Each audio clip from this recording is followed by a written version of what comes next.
Добрый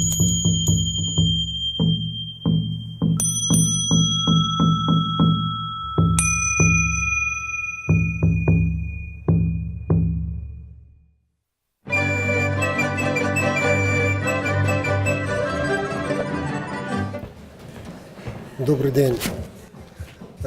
Находясь в Кундавеле больше года, я со своей женой, имея тут небольшой бизнес, заметил определенные вещи, что вся работа Кундавела фактически построена на плечах одного единственного человека. Вся финансовая часть держится на плечах профессора Сюминтана. И вот с тех пор мы все время думаем о том, что можно было бы такое придумать, чтобы кроме помощи людям можно было вести какой-то род деятельности, который бы помогал в том числе и Кундавелу. Ну, здесь у меня мечта, и у моей жены тоже такая же мечта, сделать два направления, возможно, новых, которые, может быть, получится. У нас в стране очень развита так называемая энотерапия. Энотерапия – это винотерапия, когда пациенту в лечебных целях дается небольшое количество, обращаю внимание, небольшое количество вина, не больше 50 мг в лечебных целях.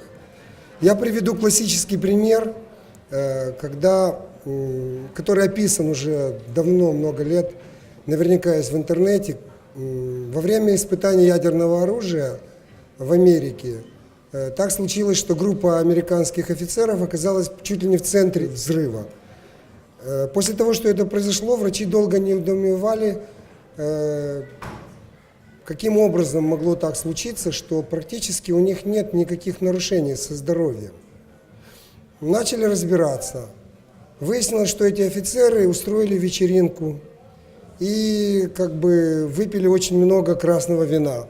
После этого почти на всех подлодках, во всех странах, личному персоналу, всем морякам дается красное вино как средство от лучевой болезни.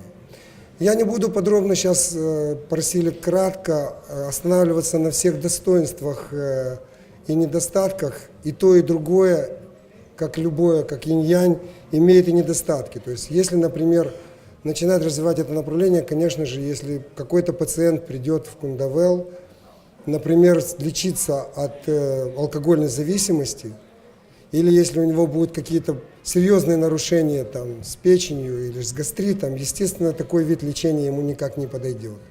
Но, тем не менее, для многих пациентов, особенно которые в возрасте, как это делается в Европе и как делается очень сильно у нас в стране часто, они принимают лечение в виде таких небольших доз для поддержания здоровья и даже борьбы со слабоумием для людей в возрасте. Вот такое одно из направлений.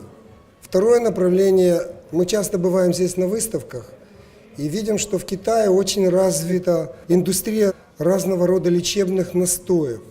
Все мы знаем, что такое джибао. Джибао действительно очень серьезный, очень качественный продукт.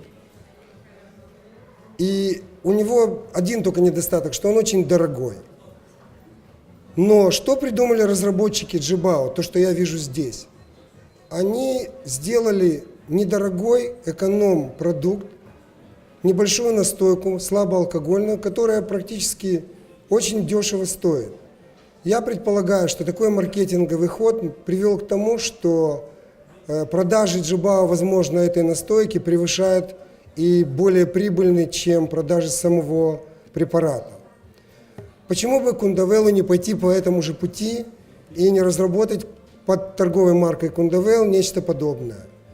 Я думаю, что всем можно нам об этом подумать. В заключение я, чтобы быть кратким, хочу пожелать всем здоровья и не рассчитывать только на одну винотерапию, рассчитывать больше на практику. Желаю всем счастья. За время пребывания здесь нам была оказана огромнейшая помощь и со стороны института, и со стороны профессора Сюминтана, за что я хочу выразить ему женой огромную благодарность.